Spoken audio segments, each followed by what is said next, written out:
Hi guys, welcome back to the Writing Craft podcast. I'm your host Jenna, And I'm your host, Holly. and today we're talking about everything self versus trade versus hybrid publishing. Which I think is very good timing for especially you, Jenna, because you are on your publishing journey and you're on kind of a new step with it too right now. Definitely, I think this has been something I've been wanting to talk about more and more and more, just from kind of touching every little bit of the publishing industry thus far in very different ways, and finally settling on my discovery that I don't have to choose a specific path. I can go hybrid and kind of do what's best for the story versus doing what's best for publishing. And that's kind of been the journey I've been on recently. And by the time you guys see this episode, I'll have had my serial out online, and that's part of my, first steps into the hybrid path. And we'll, of course, be linking everything about that in this episode so you can check it out. And I'm going to make a prediction that it is going to be going very, very well when you hear this. Yeah, we can only hope, right? So if you guys like spicy romantasy, dragons, Vikings, all of that different kind of stuff, you can check out the serial link down below. It's exclusive on Patreon and REAM. Basically, it works sort of like a Kickstarter where you get to read the story and help make decisions about how it ends up in the physical form before it actually ends up in a physical form. So any subscriptions will help to actually publishing the physical copies of the book next year. Which is very exciting as a reader, I think, because we always kind of want to do that while reading, right? If you want to have that bit of input, and it's like a whole different kind of beta reading. Yeah, because it's, there's beta reading where you get to, of course, read the story first and you get to give your opinions as sort of a more critical eye.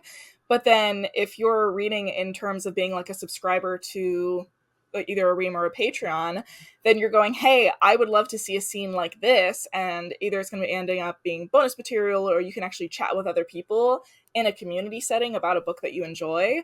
And then you as a collective get to sort of be like, hey, author, tap tap tap on your shoulder, I would love to see this, or like, this actually doesn't make sense, can we change this? It's a little bit more of a community based aspect versus you as the author having the behind the scenes and looking at everybody's advice and going, okay, 3 people said this, but then 2 people said this, which path do I go on? It's a little bit more of the decision of, okay, what are we as a community interested in, which I think is really, really fun. Yeah, I like that. And you see that sometimes with published books, of course, where the community builds up and they have fan fiction and all that, and they dream things up. So, I said as a reader, but as a writer, I like having that sort of weigh in as well. It's sort of it's an interesting concept to be able to see, in real time, what people are latching onto, what they're wanting more of, what they're maybe wanting less of, and all of that. So I'm looking forward to seeing how this plays out, and it's something I definitely like to experiment with myself in the future, as I have also had a publishing path that's kind of all over the place. Yeah, I think that's a great place for, sort of us to start with this episode too, sort of whatever our path's been thus far that led us to the places we are, because we're both kind of just weirdly straddling the publishing industry in these very unique ways that I don't think a lot of people honestly talk about. There's not many people who are talking too openly about doing subscriptions or doing, hybrid publishing or doing independent press, all of these different things. And that's sort of our bread and butter currently. So I think that'd be a great starting point. And honestly, if you jump on serials as well, or on REAM or Patreon or anything like that, I'd be really excited for you, Holly. Yeah, we actually were on REAM with the Stygian Society, my small press, but it just didn't suit what we were doing at the moment. But we still have an account on there, and we're going to do something with it at some point. But we have so many projects happening, and I guess when we post this, also our series will have been out. We're doing a collaboration between my press and this podcast, so there are so many goodies to link down below, but you'll have a lot of cool stuff to read. But yeah, that is a really, really good jumping off point just to sort of talk about our paths. And I guess I can sort of summarize mine. For me, like, I grew up in publishing. My dad is in the graphic novel comic industry, and one of the reasons why I have a pen name is to not be directly associated with his name, because I don't want that sort of like thing in common to come up. And he's got like a lot more, he's primarily a colorist, but he writes too. So if you search up it's no secret, if you search up Kinjersky, then you're going to get a lot of his stuff, and then mine's sort of going to come in there. And I just wanted to forge my own path. But I did grow up being surrounded by that and seeing a lot of these projects from beginning to end. My mom is an editor. She edits for the Stygian Society. And when I was younger, I would, I saw the stuff she was working on, collaborating on. And I was always more of a visual artist. I wrote for fun, but the thing that I was sort of trying to make money on, make some sort of career with, was my visual art. Like I did photography in school, like bit of fine arts and then photography. But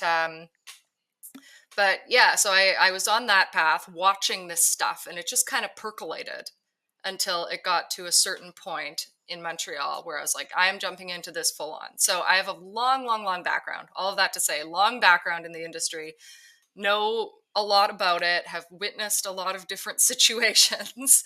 And when I entered into the writing world, my initial thing, which I think is the same for every writer, is I'm going to get trad published. That was the first goal. That's always, I'm going to write and I'm going to get trad published. I'm going to get picked up by a publisher, an agent, and that's going to be like how it goes, and it's going to be perfect, and we'll walk off into the sunset, right? So I was doing a lot more visual art in school. I did a bit of fine arts, then photography, and that's where I always figured my path was going to go. I always wrote. I did a lot of graphic novels, so I was combining the two quite a bit and doing some little self-published things on a site called Kablam. You can still find an ancient Eternity issue 0 up there somewhere with my old drawings. So I had tiny little forays, but never with any marketing or real plan behind it, or like a website. I would go to markets with them and then be like, buy my original thing. You don't know anything about me or this story, but please buy it. Like, no one is interested in that. So I do that kind of thing since I was 14 at comic conventions. So speed up past, a few years, I moved to Montreal. The pandemic hits and it clicks. I'm like, I'm finally going to do NaNoWriMo. That's what I'm going to do. Writing, I love it. Writing has always been a calling. I think I can do this. I like visual arts, but I don't think I'm good enough to compete in the art industry. And it stressed me out to do art for finances, like for money. Other than just like doing it for fun. So I decided switch and decided to conquer the conquer writer's block because I always got that. And once I did NaNoWriMo, RIP, and figured that out, it went from there. And that's when I got into the dream that we all have of, I finished my book, now I'm going to get trad published. Which I think is, a lot of people start out that way, no matter how much they know about the industry, how much they've witnessed and seen different things. It's like, okay, but I'm going to do my book, and this is the path. I'm going to get an agent. I'm going to get out there. My book is good. It's going to get trad published. That's the goal. I'm going to query. It's going to, maybe take a couple years, but that's going to be the thing in the end. And once I got into that process, I hated it so much. It was so defeating all the time. Even though I'm very good at accepting those no's and continuing to send the queries out, but you just get to a certain point where you're like, I'm never going to write something that these people want, like the specific thing. It's not going to happen. And there were too many things in the industry that would just rub me the wrong way, like inner workings and politics of publishing houses, things like the need for a massive social media following for certain publishers to be interested in you. These things where they want to know more about your personal life than your work. And I believe that the work should stand on its own. So that whole process was what eventually got me to the point where I self-published my first book.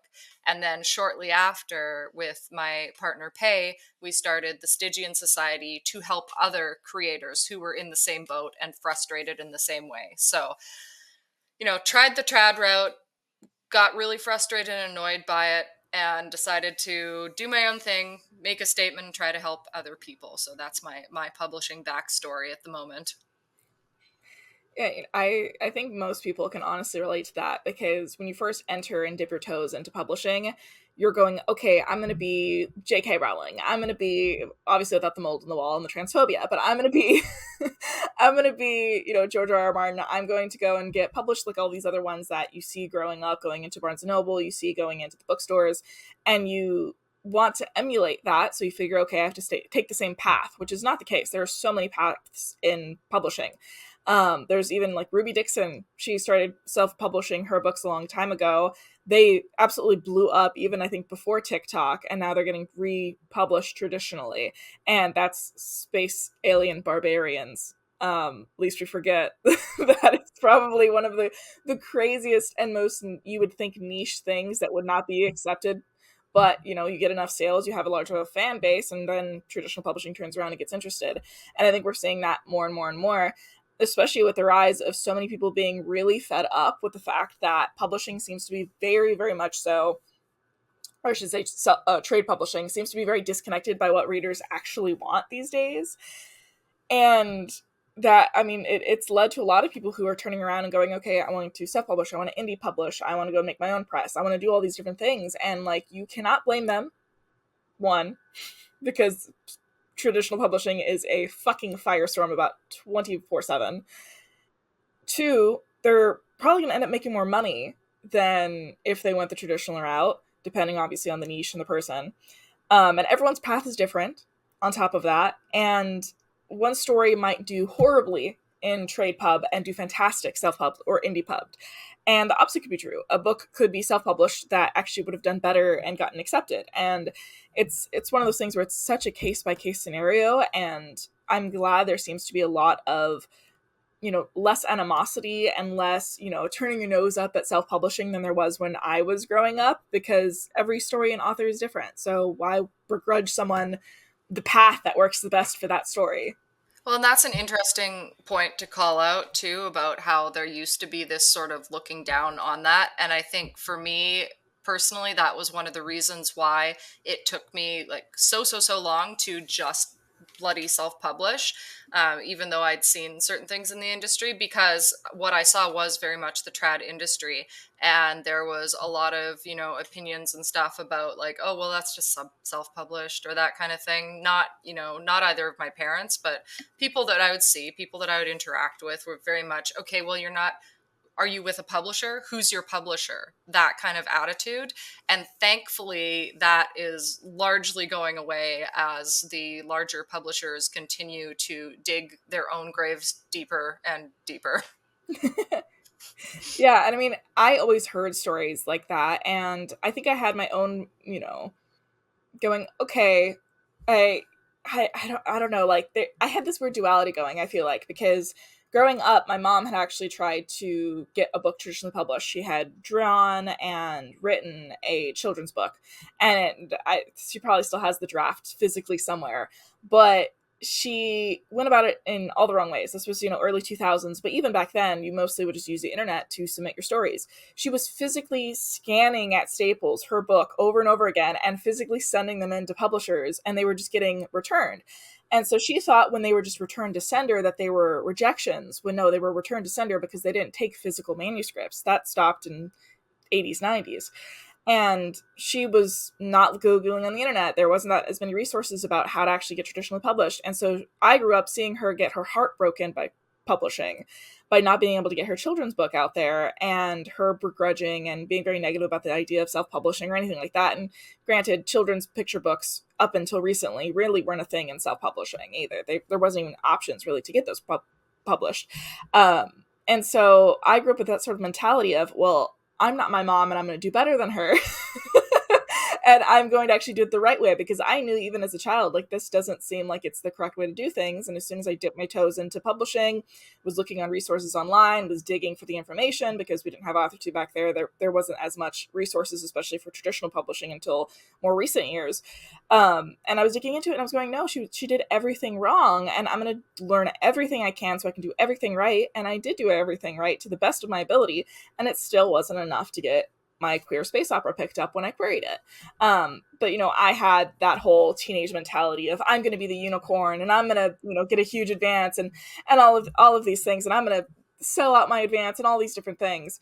But, and I think, you know, when you're a kid and you're dreaming, that's the time to do those things.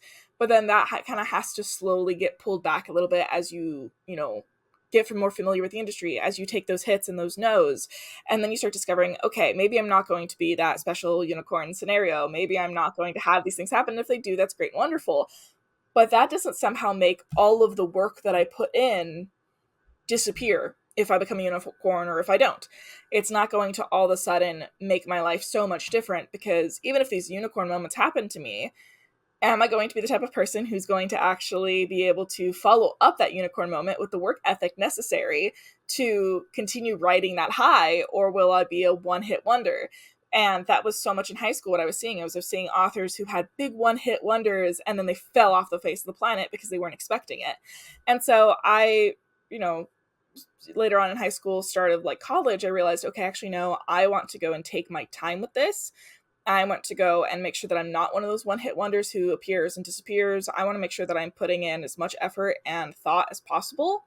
And that slowly divulged into me becoming a perfectionist, of course, because I'm a Virgo, and then not actually putting anything out, which is where I've now gone to the point where I'm like, I just have to start messy and early. And if there's any way that I'm going to do that, it's going to be something through online that I can then work with other people on in a collaborative experience to perfect it based off of what people who love the story want, not based off of what traditional publishing wanted. And that was always where I got stuck before with my queer space opera, is I was trying to fit this story that didn't fit into traditional publishing into the traditional publishing framework.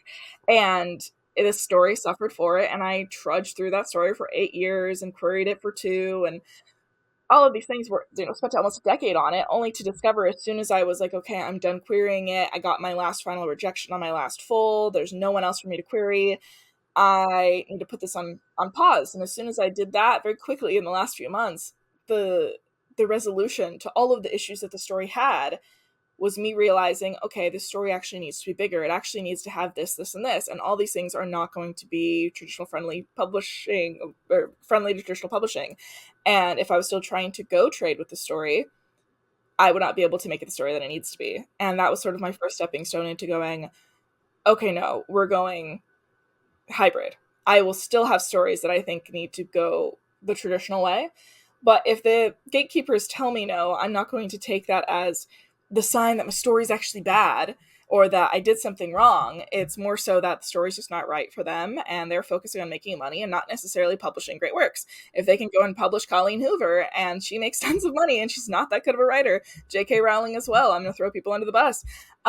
If they can go publish works by authors like that and they're not well written, but they make tons of money, that's because of marketing. That's because of they're getting backed and they know that those things are financially going to give them a ton of money because of their names, because of their marketing, because of their connections, and not because of the quality of the story. And would I rather be traditionally published but have my writing suffer as a result and not be able to tell as good of a story, or would I rather make less money or potentially even more but not have the prestige that comes with traditional publishing and just do it on my own? And the truth is that I would rather make a story the story that I want it to be versus trying to make it the story everyone else tries to make it to be. And I went through 3 beta rounds, probably had close to 100 betas, read my queer space opera, was focusing on making it what they wanted, what agents wanted. And now when I go back to that story next year, it's going to be about what the story actually needs, what I actually want it to be. And the story I'm writing now is the same exact thing. Yes, I'll be working on it collaboratively, but I'm working with people who love the story for the sake of the story and not because what it can monetarily make them. And that's a completely different experience in my opinion so far. I think that's so important because I've known multiple people who, you know, in one case, someone bawling their eyes out and screaming in their home because of receiving rejections, and it can be so hard. And I've seen so much of that, and it's like the thing you do have to understand is the second you send that query out, you put your story forward to this publisher, to this agent, like you're putting it into a machine, and what's, you know, a well-oiled machine, and the things that you're thinking about with your story and that your readers are probably thinking about, like the people who are going to love your story, it is not at all the same thing that that agent and the publisher are thinking. So when you get that rejection, it's not them saying, you are not talented, this sucks, you should give up. They're saying, I have looked at, the 20 different factors that I need to look at for my financial, fiscal year. And I've looked at trends and I've looked at social media and all of this stuff. It has nothing to do with the story. Like 99% of the time, honestly, like the things that they are adding up in their head are not the things that you're adding up in your head. So that rejection has, of course, rejections can come to people who need to do a lot of work on their writing. I'm not saying that, like, in every case you're brilliant and they're wrong. You do have to do your work. You have to get betas. You have to get feedback. You have to get edited, and all of these things. You have to put in the work. But in so many cases, when you receive a rejection, like, don't think that that's them telling you you suck, give up, because that's not it at all. Yeah, and I mean, we say that, and sometimes it really is that. It's really sometimes people just aren't ready. Their writing is not ready. The story is not ready. And that becomes the sticky part, because it's like, okay, when you don't get personalized feedback, is it because the story in my writing isn't where it needs to be able to be published? Or is it because, the agent that I'm querying has a book that's too similar, or they're writing a book that's too similar? Or is it because, it's just I'm writing dystopian and dystopian's not in right now? Or is it because that actually the voice that I have for the story isn't correct for traditional, but it is for self-publishing? Like, there's a million different ways, and without actually getting personalized advice, which is very difficult to get from any of the agents you're querying, without that, you just don't know. You And just that's the flail sucky bit. around, flail around in limbo, screaming into the void. Basically, and I mean, Yeah. that's why so many people are like, I wish we could get personalized feedback. But I think you know, I go back to some of Alexa Dunn's earlier videos that she had done on writing advice. She was always like, if you do everything correct with your querying and you listen to all the rules and everything, you're already 10 steps ahead of other people who are not following the rules. And that's kind of still true. But now, with the wide berth of knowledge on traditional publishing that used to be so gate kept, and now everyone having access to it basically for free online, no matter where you go, everybody now can keep up with the rules. And that means there's far more competition than there used to be, because the rules are now on Query Manager. When you had to email every single one individually, there was more likelihood that you would mess up. You would do something that's a faux pas. You would, make these mistakes. You'd query the wrong people. You would, be doing these things that would hinder your progress. And that meant that you were less of a competition than someone else who was following every single nitpicky rule in the book. But now that it's really easy to follow all of those steps, and there's not really there's very few people who you're going to end up just one-upping just by following the rules. You have to not only be able to write at least fairly decently, you also have to be able to conform your story to the expectations of an agent and editor, and then their entire house when they go to acquisitions, and it has to fit into their plans for what they're publishing in the next 3 years, and it has to fit into all of these different tiny buckets. And so much of it is luck based at this point, and not actually because of skill. And I think that's something that, going back to me saying publishers and agents don't know what the actual reader wants, is that readers, I feel like, actually want well-written books. And we've gotten to the point where we're so getting oversaturated, no matter what market you're going in, whether it's hybrid, indie, self-published, trade. We're getting oversaturated with books now that are going to be AI written, who are going to be just thrown up for the sake of writing something, versus actually taking the care to write something of quality that you care about. And it does take longer. And people always say, like, your backlist says your front list, you have to hurry up and write as many stories as possible. But then we keep pushing out all these books that are half-baked. That ruins our credibility. It ruins credibility of anyone who's going the self-publishing route, because then they're just throwing shit on the wall and hoping something sticks. And traditional publishing is doing the same thing. And I think it's only like the really dedicated self-publishing people and authors, and on top of that, the indie presses who actually care about quality, like Stygian. Those are the ones that stand out to me now, because they actually care about what they're putting out there, versus just hoping quantity will somehow end up being currency for them. And it's just a weird place I feel like we're in right now, for no matter what publishing path you're going in. It really is. And I think it's why a lot of people feel so overwhelmed, right? Because it did used to be kind of cut and dry a little more, like you went the trad publishing route, and there always was indie and self and stuff, but even that, like, it was smaller, so it was easier to find the right people who were going to want to champion your work. And it was a lot easier to get in on the ground floor with like a fresh agent and stuff like that. But now everything has just exploded so much, it can be so hard to find your path. And I think what you were saying, Jenna, about just doing what your story needs, that's what you should be doing. And I think it's important to note, like you've said this, and we're in the same boat. So like I'm pretty dedicated to small press, to self-publishing, but at the same time, as many issues as I have with trad publishing, I'm never going to close that door. So with my one of my big projects, which was the sort of one of the stories that I delved back into, I was working on it since I was literally like 13 years old.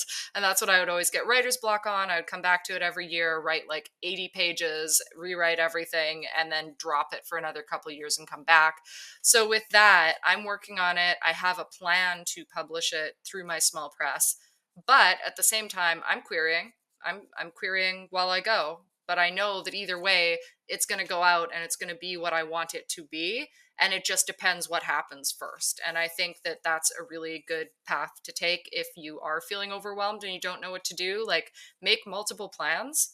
Make a plan to self-publish or find a small press that might be interested.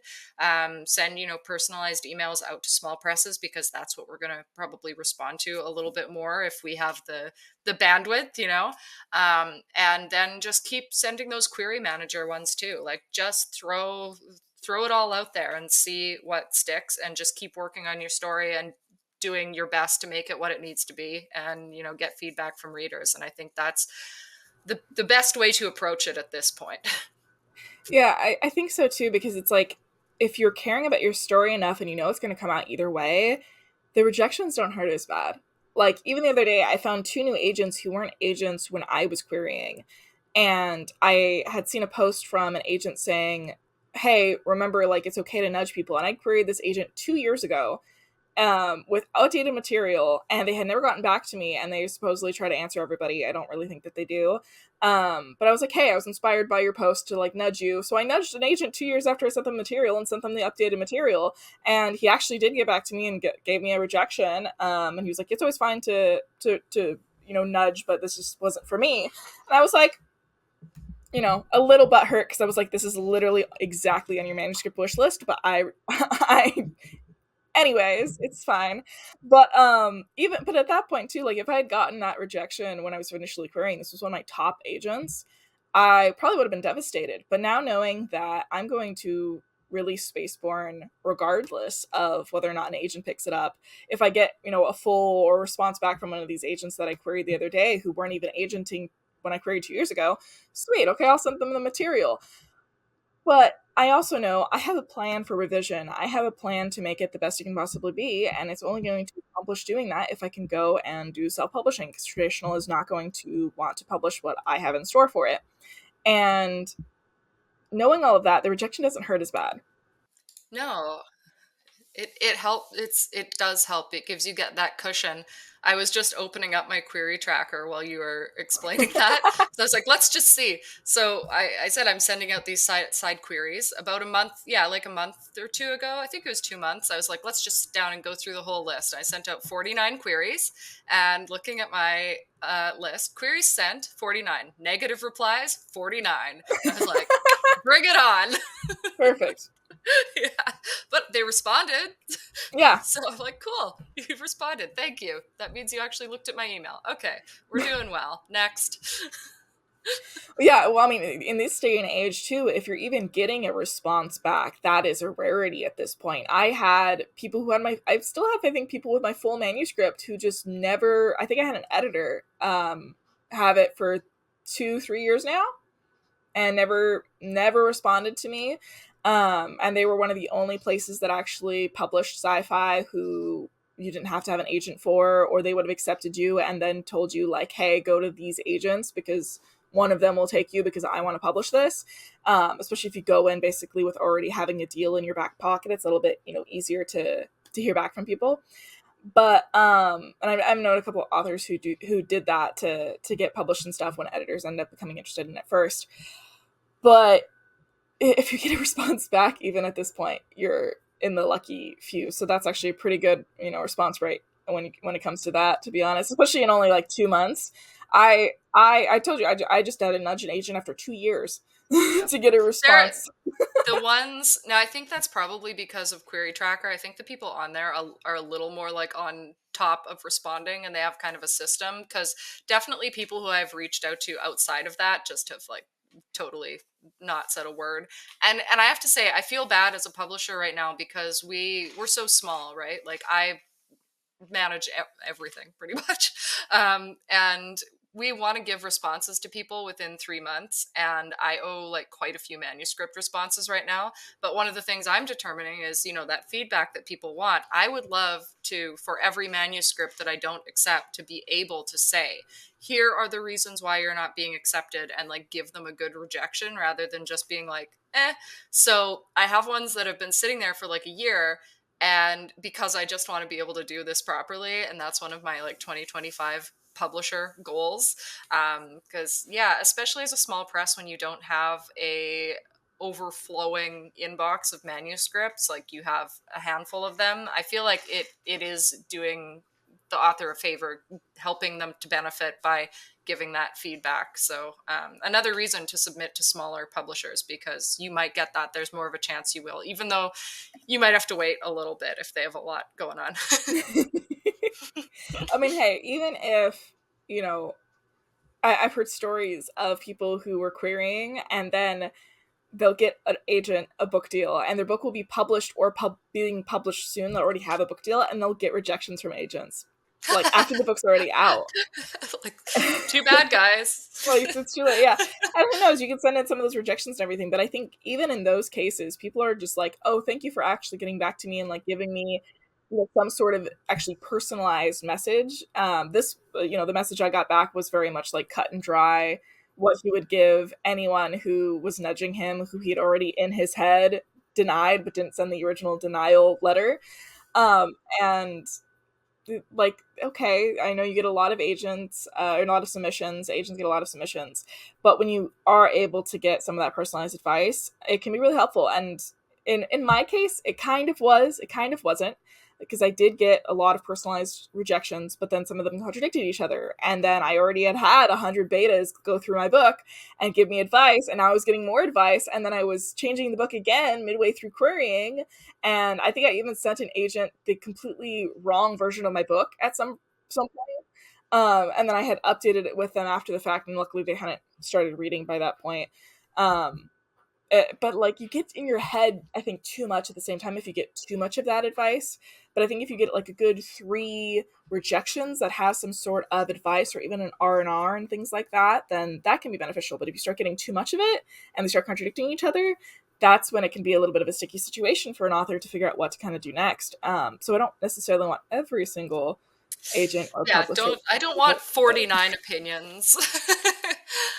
um, but yeah, what you were saying about it, at least like getting a response, that's what I've been comforting myself with. Like, I know this is going to take a while, but I'm going to give these people a good response that's actually hopefully helpful and not depressing. And then if there's some in there that I want to accept for the next year, then yay. Because for me personally, if someone got back to me that I had reached out to, a year or two ago, and they said, actually, I just had a chance to look at your manuscript and we want it, I'm going to be happy. I'm not going to care. Right. So, but also, yeah, moving on to the topic of having too much feedback. I think that if you are getting a lot of feedback and feedback that isn't like necessarily the same, I think that what you should do is prioritize the feedback of your readers, honestly, because they're the people who are going to be consuming the work, and you want to pay attention to the publishers. And if there's one sort of solid line that you're getting from all of them, like one similar thing, you're probably going to want to pay attention. But if you have like 4 conflicting points from publishers and a lot of different stuff from your readers, honestly, like I would value the reader feedback a little bit more at this point, because they're the people who are going to be supporting you, really. Yeah, well, I think too, you should always have your reader feedback before obviously you go and start querying or submitting to any publishers and things like that. So you've already kind of got that advice in your back pocket. But again, what the readers want and what publishing wants can sometimes contradict one another. Yeah. So if you go out there and then agents are telling you to reverse things that readers loved and adored and you know is best for your story, that's probably not the agent or publisher that you want to go with. And simultaneously, if every single publisher is saying a similar thing and it doesn't contradict what your reader said, then you probably have an actual like story or craft issue, whether it's the, they say it's the voice or whether it was the world building or something was just lacking. Then of course you can go back in, you can pull some queries and you can rework everything. Which I would digress. Probably don't like ever, little querying tip, don't pull your queries, because if someone actually does give you a request while you're editing something, just edit faster. As fast as you can. If they have you languishing away in their inbox for weeks, months, years at a time, they can wait a week or two to get your full request because you're editing, and just send it back out to them saying, hey, I have updated material. Here's the new updated query and everything you requested. So here's the updated manuscript. Something like that versus, or even just send them your old one if you think that it's not going to be as different. Because otherwise you're going to have to like pull queries and then restart and play the waiting game again. But if everybody's giving you the same piece of advice, obviously, if it feels right to you, take it, run with it in your manuscript and your query, go and fix your stuff, and then start resubmitting again or update your queries and your material with agents at that point in time with the new stuff based off of the agent feedback. If it resonates with you and it doesn't contradict things that you would like for the story and what your readers like for the story.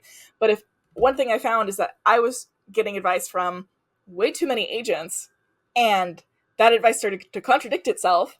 And some agents were saying, oh, I loved your characters. Other ones were saying, oh no, some of these characters fell flat. And other agents were saying, oh no, these are the best characters. And then I realized it was just a matter of taste. And that sometimes it was also a matter of bigotry, depending on, of course, the agent who was holding my very diverse manuscript in their hands. And that made me think I had issues with certain characters that actually didn't have issues and were some of the strongest characters in the book. And so you have to kind of just play this weird game with traditional publishing that not everybody wants to play, and I don't blame them for it. Like, I don't blame them for not wanting to go and figure out whether or not this is an actual craft problem with their story, or whether or not it's just some individual potentially biased person's advice or way that they see things. And I found that out, I think, a little bit too late, because I spent, again, 8-9 years on the same manuscript and only actually came to the realization of what it needed after I stopped working on it and after I'd gotten all of the rejection and really cut my teeth in traditional publishing in the most brutal way possible by trying to query a queer space opera as a debut that was like 150K words, and had tons of agents actually read the fulls and request materials and do R&Rs, and feeling really, really close and having it not be enough at the end, simply, again, because of taste, because of editorial vision, because of bigotry, because of these other things that in the end might be the same exact things that readers love. And trade just didn't want it, and that's completely okay. And that's why I'm not going to wait around for those 2 queries I just sent out. And even if they take a year or plus, like, the book is going to come out regardless. It doesn't matter to me anymore, with that specific story, whether or not it goes one route or the other anymore. Yeah, and I think one other thing that we should get into, because this is an important thing to bring up, is those frustrations about what's going on. So we've acknowledged that, like, okay, you're gonna get frustrated, but don't take it too personally, and unless there is some solid issues with the story that's being pointed out, that you can sort of see a common thread there. Have multiple sticks in the fire, that sort of thing. But this frustration can lead to a lot of time people going to hybrid publishers. And so I think the term hybrid is used in a few different ways in publishing, and it might confuse some people, because there can be taking a hybrid route where you do a little bit of both, which I would say is what we're doing, where we're still, like, we're not closing any doors. We're open to different opportunities, trying different things with our stories. And there's also presses that you can sort of pay for services. It's very upfront, and they will help you. They will basically do all the legwork of self-publishing your book, like self-publishing it, and it'll be sort of under their banner, and it's this kind of hybrid thing. And there's a press like that in Manitoba, my home province called Friesens, and they're great. They're legitimate. They do a combination of things for publishers and also sort of a hybrid self-publishing thing, and they're really good. But then within this is this very bad version of hybrid publishing that takes advantage of frustrated authors. And I have had some experience with friends going through this, and they will steal your money. So there was one, there was a ring of these, and it's a few years back now, so I don't remember the names, and I can't give people advice on avoiding these specific ones. But it's very important to do your research when you're looking into any kind of publisher that is asking you for money. Now, a good rule that a lot of people will put out there is just don't ever pay money for publishing, which, that's a good baseline. But, for someone who does have money and they really want to get their book out there and they don't have the resources or the abilities to do all of the marketing, to manage all the social media, all of that, but they're like, I've got some money put aside, it can be a really good thing. So I wouldn't say absolutely no, and I think, Jenna, I'm sure you've seen some of these companies or known people who have experiences with them where you hand over $2,000 and they destroy your book because they don't have good editors, and they sort of ask you for more money for more and more things and keep trying to extort you as they go along. They'll try to charge you for an ISBN. You don't need to do that. You don't need to pay for an ISBN. That's not how that works. They'll come up with these little things and try to go after people. And then if you do a little bit of deep diving, you'll find out that their reviews are fake and stuff like that. So I think that when you're a frustrated author, you really need to be careful about which direction that takes you in. Yeah, that would be the vanity press side of things, and they're definitely still around. I would check any agent or publisher, or anyone who you're going to be willing to send your manuscript to. Check it through Writers Beware. They typically have a running list of all the vanity presses and scammers and different things like that. And it always disappoints me when people take advantage of writers who are just desperate to get their stories out there. And this is one of It those, pisses me off so much. right? But I think too, it's just it's the frustration of the fact too that for us, at least right now, we are able to take these hybrid routes because we have the financial standing at this point in our lives to do so. We are not rich by any means or sorts, but at least financially stable enough to proceed forward with these ideas of self-publishing and these other aspects. And that was one of the things and one of the reasons I had clutched on to traditional publishing so badly was because I knew I was poor as shit. I knew for years that I was working and making $100 a week at bookstore that shall not be named, getting only 10 hours a week, making $10 an hour. I knew I was not in a financial or living situation wise where I could actually go and self publish a book. And my saving grace in my head was always that, well, I'll be a unicorn and I'll go traditional publish and I'll get a bunch of money and then I'll be able to move out of this situation, get a better paying job, and then more doors will open for me. And thus, if I had started querying when I was still in that situation, I would have been even more devastated because it wasn't just closing the door on me with a specific story. It would have felt like closing the door on so many of hopes and dreams, and I didn't have another path. And I'd spent so many years and so much time working on a story that then financially wasn't going to be recouped at all. And time is money. So spending all of that time on something that didn't produce income when you are that broke and that poor is a fuck ton of an issue. Like, to be frank with I, you. Yeah, and honestly, where I was at, like knowing about a company like Friesens, if I had the finances before I knew, like before I took all the time to just learn how to do every little part of publishing my book, I definitely would have just, handed that money over. But yeah, like the traditional publishing route, having someone just take you in hand and go, here's what we're going to do, and now here's your paycheck, like that would have been the dream, right? And to have people who, and a lot of creative people aren't very financially stable in my experience. So seeing that happen to people who are already in difficult situations and then they put money into something that's like a last ditch effort because they believe in their story, it's just, and having that then taken advantage and you don't even get anything out of it is terrible. So yeah, I think it's a sadly common route that does happen. Well, I mean, there's a reason that vanity presses are so successful in scamming people. It's because they're typically looking at this starving artist type who want to get their story out there so bad and think that this is their way out. And so they'll, go, okay, I saved up a little bit of this money, and then they're going to throw it at the vanity press, and then they're asking for a little bit more, and we'll already put some more money in it. So, but in the end, they're kind of doing like a gambling thing with it'll eventually pay off, it'll eventually pay off, it'll eventually pay off, handing over cash that they could have just used to self-publish. And it pisses me off to no end, because then you're taking money from, again, that starving artist type, the people who aren't financially well off enough to go and pursue just self-publishing things on their own. And I think there's this weird duality too of the fact that, yes, if you're in a financially struggling situation, saving up the money to be able to go and self-publish is fucking difficult as shit. Like, I know I could not have done it, what, like 6+ years ago. I could not have done it, right?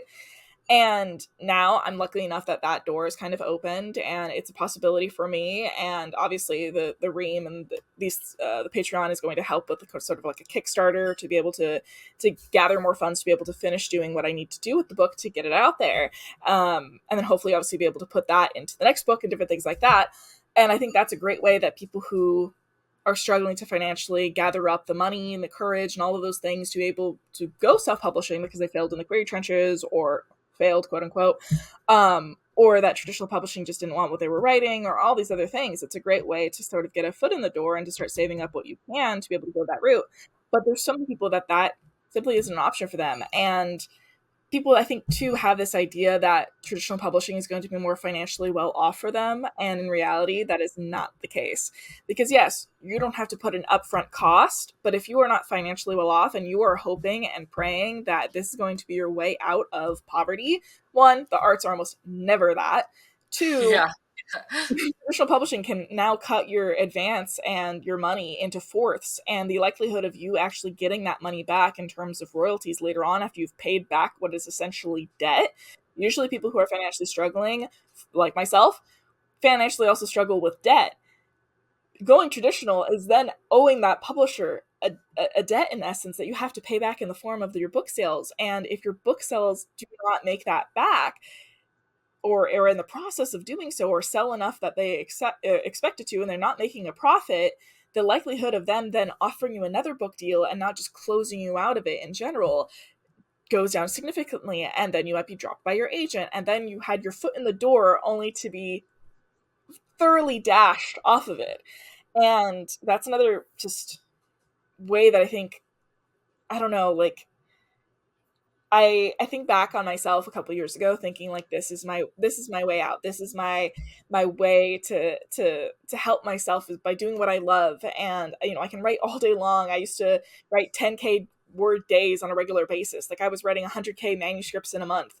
I was doing all of these things way back when that I thought would make me the sort of person who would be able to be super successful in this industry, and I was going for trade at the time, only to discover that in the end, none of that matters. How good your craft in doesn't matter, as long as you can sell a book, even if it's written poorly. If you can sell it, if you can make decent money off of it. And it doesn't necessarily even matter what the book you wrote is. It matters whether or not your publisher wants to be you to be the special unicorn who gets all of their marketing backing and gets yada yada yada, or if you go to auction, and if you end up getting a social platform large enough that helps sell your books. The marketing side of it can be, I think, damaging for someone who likes to stay behind the screen, who that's the reason that they write, and they don't necessarily want to go do these things. And especially if you are already financially struggling and you're seeking traditional publishing to be able to be the thing that, quote unquote, saves you from your financial struggles and gives you a path forward, especially if you're disabled or neurodiverse and a traditional job is a little bit, something outside of your control at that time, or there's not very many jobs where you live, or you live in a rural area. And then you also now have to invest into marketing. But then marketing requires showing your face. What about people with body dysmorphia? What about people who don't have the ability to get nice cameras or nice phones, or people who don't have a nice background to go and film in because they don't live in, the nicest of home, or they live in abusive households, so they can't film. There's all these different things that are these annoying fucking barriers to be able to get your book out there, no matter what path you go into. But in the end, You could publish the same book with a traditional publisher, but now you owe them money and they can go and control your work. And thus, even if your book does well with readership, if they decide they don't want to publish the next book that could make you money, they now partially own the rights. They can now control what you want to do with that, what you're able to do with that story up until a certain point until the copyright ends up expiring or something like that, right? Versus if you went self-published, indie published, or, hybrid or something like that, if it did really well and you already made that initial investment to the best of your ability with what you had at hand, you can go and decide to publish the next book and make more money. And now your profit margins are larger because you didn't have to go and share your copyright, your IP, your intellectual property, all of these things with a bazillion other people who then basically you now owe. Instead, you just pay them upfront. Yeah. Oh my gosh, so many things. So many things. I actually because I have so much going on right now. My brain is all over the place. I actually took notes while you were talking so I can remember what I wanted to touch on. So one quick thing, I just wanted to clarify that when we do talk about vanity presses, they are not always out to scam you. Vanity presses did start as something for people, like for that purpose, vanity. You'd have people who were wealthy and they were like, I want to put out my little biography or something, right? And they could throw money at it and it would be a legitimate, yep, you give them money, they do all the pressing and you have the books and they put it on their site. So those still exist. And that's one of the sort of things that Friesens has when I reference them. So to be very clear, Friesens, not a scam, good. They have a variety of things. They work with publishers. So I just wanted to clarify on that. But which is what makes it so scary when you look at those companies and some of them are scamming you. So again, with the, which site was it? You said it was Writers Beware. So check that because you are going to see things that it's like, is that legit or is it not? Because some of them are and a lot of them aren't. So I just wanted to clarify on that. Yeah, but I think the average also author, unless you are obviously the CEO of a company, an influencer, unless you have a decent amount of money and also a decent amount of, popularity to be able to invest into a vanity press, the average author does not need to go with one of them. I wouldn't recommend it. I wouldn't recommend it. You're not always going to get scammed, but I wouldn't recommend it because unless, again, like I said, high level people who are millionaires, that's why it's called vanity, because you're not publishing because the baseline of it, the origin of it is not that, oh, I have a story I want to get out into the world that I'm passionate about. It's I'm a wealthy person. I'd like to put a book out there. So if that doesn't align with you, it's probably not for you. And I was going to note how that idea, which I think a lot of us, like you said, you had this, and I've had this from time to time of if I get published, this is going to be my way out. Creative fields are absolutely, they're not it. You can't rely on it. You have to be passionate about it. And I think you and I have both said before how there is a point for some people where they realize that writing is not their thing, or writing novels anyway. Maybe they want to do screenwriting or something like that. And if you are going, I'm going to write because it's going to make me money and it's going to be that's going to be it, which I've talked to quite a few people. I've had submissions from people who are like, I have a great story idea and it's going to make me $1 million. Step it back. Step it back. Take a break. That's not, you're extremely lucky if that happens to you. And finally, you can, one thing I wanted to say about having the resources and stuff, the resources are so varied. When we say resources, a lot of the time people immediately go to money, but Jenna, you covered this well when you were wrapping up, that it's not always money. So when you self-publish, you can technically self-publish for $0. You can, or, $10 or something. You can get a free Canva account. You can set up you don't even need Canva if you want to use the cover creator on Amazon. You can sign up to Amazon for free. You can upload your story. You can put it out there. The resources, the things that you need after is, say you want to order copies of your book to have on hand for yourself, which is something that I struggle with a lot. As a publisher, we want to sell out of our site, but we have to then, buy a ton of them from Amazon. You can be beholden to sites like Amazon, which I wish I didn't have anything to do with, but unfortunately that's where I'm at in my my publishing journey at the moment. So you can get locked into that, and while they're not going to steal your rights or anything, they're not a good company. They're not ethical. They're a terrible site to deal with. So you start there, and then so many people put out their book and then don't think they have to market it because it's on the Amazon marketplace. And no, you need to market it. So if you are going to self-publish, you have to market. You have to, like you said, put your face out there. And for a lot of people, that is just insanely difficult, and it's tough. And I mean, even if you don't put your face out there, you have to know at least what you're doing. Like, how am I going to make these graphics? How am I going to make something that people are attracted to? How am I going to build my social media profile? And it's, you know, it's kind of a nightmare going through it. So I mean, all this to say, don't be a writer. Joking, but you know, it's a lot. So I think you have to know your stuff, you have to do your research, and you have to be passionate about what you're doing. Like, you really have to have that passion. Otherwise, like, it could break you no matter what route you go. Yeah, I mean, I think in the end, I think that is sort of the main resource that you need. Is you need to just have the passion for what you're doing.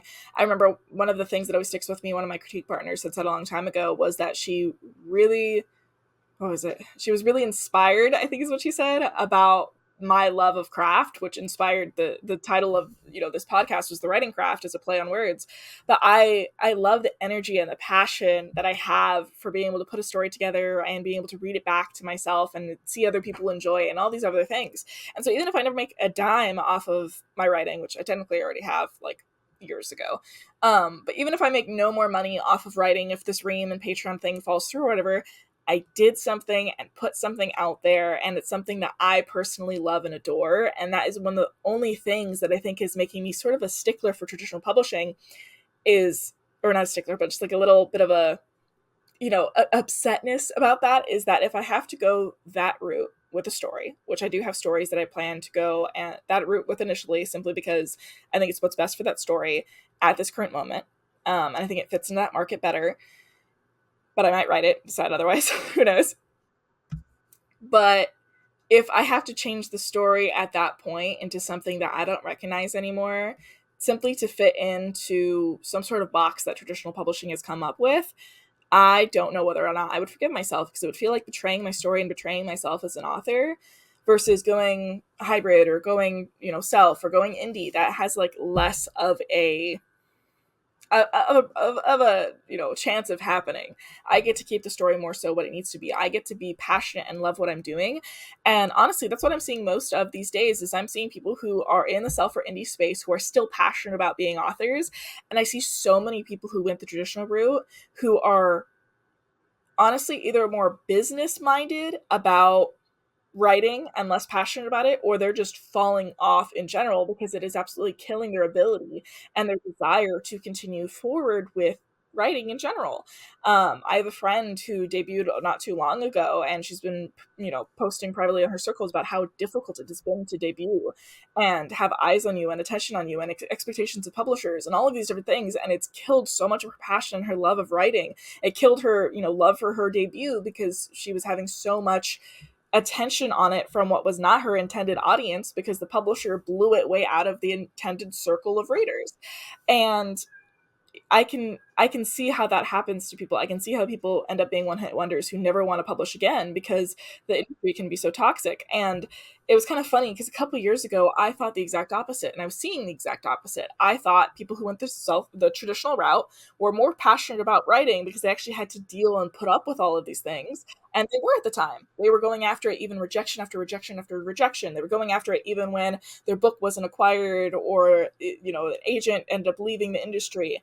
And then I was seeing people on the self-publishing side being very business savvy and focused. And hey, I'm going to write and publish this only because I think it will sell well, not because they're actually interested in about the story. Now I've seen that duality switch for the most part.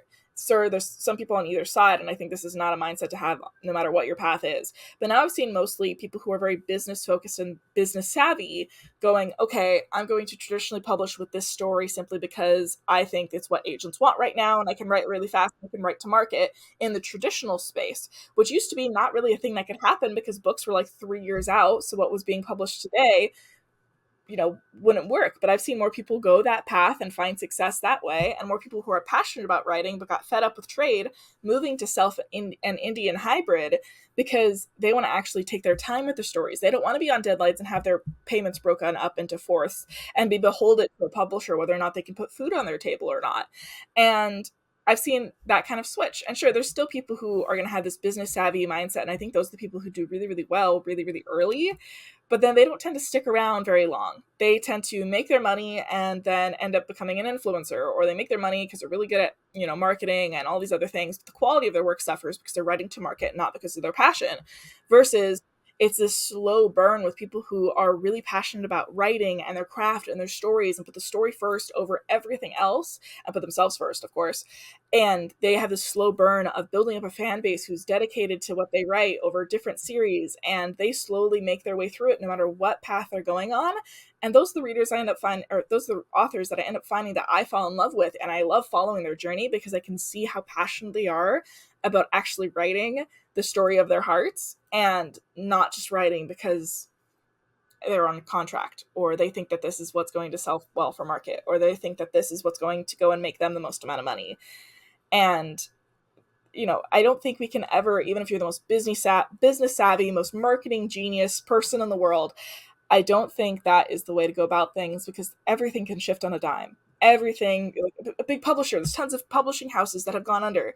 In self-publishing, Amazon might decide that they actually want to make a profit off of books, and then we're all screwed because we have to jack up the prices of books at any given time. You could be the most business savvy person, but the second that those things change, the rules change, they tend to fall off because they can't pivot.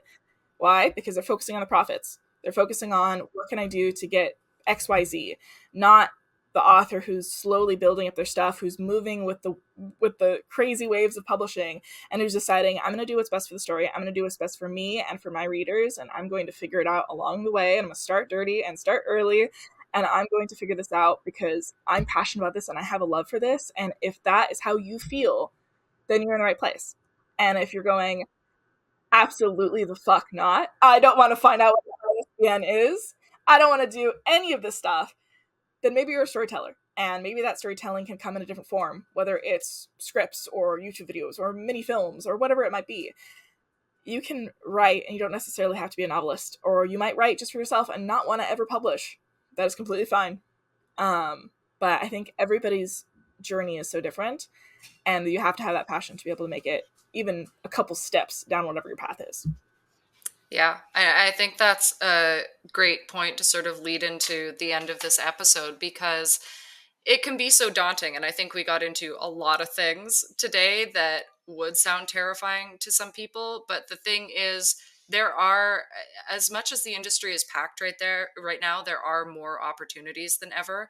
And if you're passionate and if this is your thing, you can choose so many different paths. You don't even have to pick one. You can be trying with multiples. There are so many options out there for you. There's a lot of community, and you can get support from other people. You can do serials, you can do Patreon, you can self-publish, you can find a small press, you can keep querying to big publishers.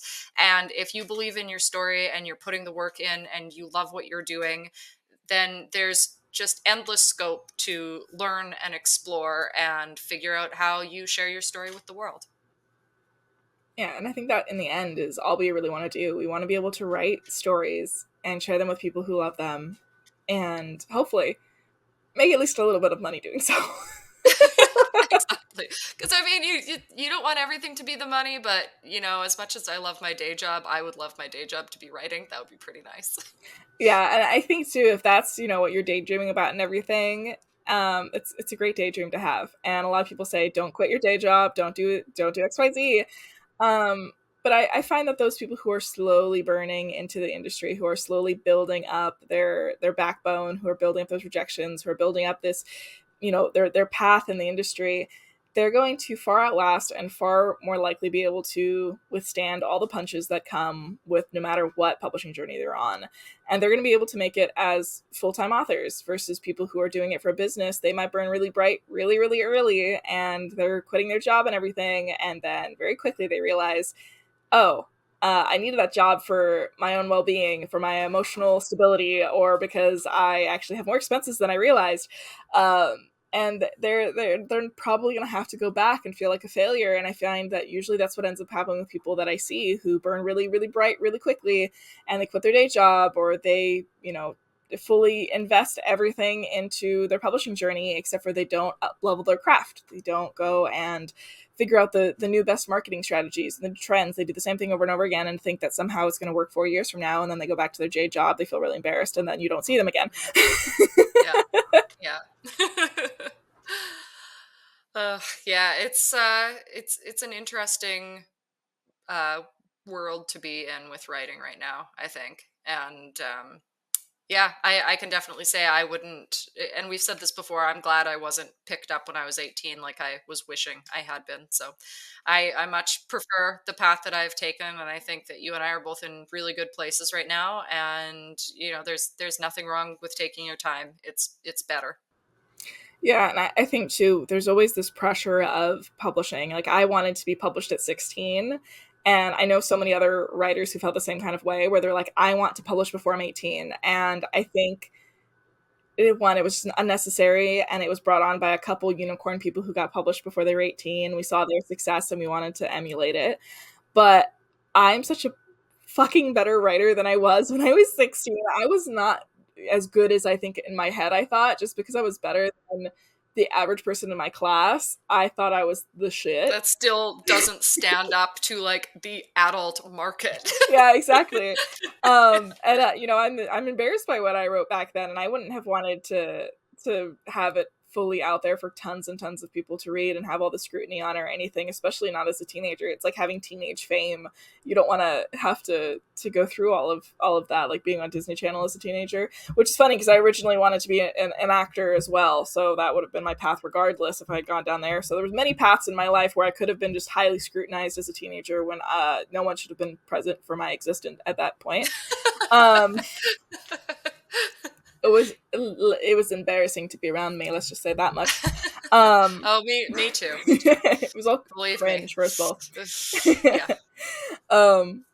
But yeah, I think, if you are that younger teenager thinking the same thing right now, and you're looking for a piece of advice, don't do it.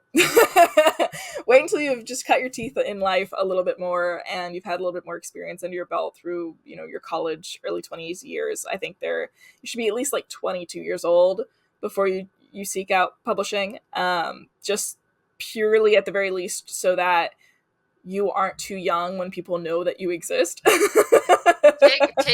the time to learn, because there's so much to learn, and having that opportunity is awesome. I would almost go so far as to say, don't try putting your work out till you're 25, because that's when your brain is fully developed, and up until that point you don't know how that's going to affect you. So I would say wait till 25, do the work up to 25. You can get better at your writing, you can even learn some design, you can learn marketing. There's so much to do. You can go through university, come out, and then you're set. Then I give you permission. Well, I think too, I think back to when I was around that age and I so badly wanted to be published, and I was working on Spaceborne and all of these things, which, God, I'm 27 now, and I was working on Spaceborne when I was like, God, I think it was right after I turned 18. So the book was around for a while. But other people who published around the same time, who I was so envious of, and I was so mad because I could tell that they didn't care about their craft and their writing, and they were publishing to market, and they were finding a lot of success in that. Guys, they're not really around anymore. They're not these, people who are even trying to write anymore. I think a lot of people saw through them and realized that they were writing to market, and they were writing not because they were passionate or whatever, but because they basically wanted a vanity press, and they didn't even go and have the audacity to just get a ghostwriter like every other celebrity who was publishing super young at the time. They just went and wrote poorly on their own and then made some money and pissed it into the wind. But I was so, I feel like, jealous and envious at that point in time, and now looking back, there was absolutely no reason to be, because while they were publishing way too early and getting a shit storm of hate and attention negatively put on every aspect of their life because they wrote really poor books that got out way too early before they'd done any real editing to them, I've now become a fuck ton of a better writer. Exactly. And now I'm very proud of my work, and I'm very excited to finally start actually sharing it and being really proud of what I have, rather than looking back and constantly cringing at every single thing I ever wrote between the age of like 14 and 22 years old. Exactly. So I think quite a few lessons for people at every stage of their writing path in this one, and hopefully they can be helpful. Yeah. So let us know what your path currently is looking like and what your thoughts are on the whole indie versus trade versus hybrid debacle is, I guess you could say. Luckily, it's not as divided as it once was, where it was like you have to do one or the other. It's very much so now where you can go and self-publish. You can go and do those things, and then eventually you can publish other work with a traditional publisher, and most people aren't going to scoff at that like they did even just 5, 8 years ago. It used to not be the case, and now it's very much so looking like it is, where it's totally fine. I know a couple people who have done that same route, and they inspired me to go down it as well. So do let us know what you think. Yeah, and if you have any of your own serials out there, feel free to share. We'd love to take a look, and I'm sure others in the comments would too. So you can always share your work with us in the comments. We're happy to look, and maybe it'll be a good way for new fans to find you as well. Definitely. And if you want to go and check out my serial specifically, that'll be still linked below, because I'm looking for some readers who like the spicy goodness that is shared all on REAM and Patreon. And you can start reading for Do free as it. well. Yeah, do it, do it, do it, Do do it. it. Do it.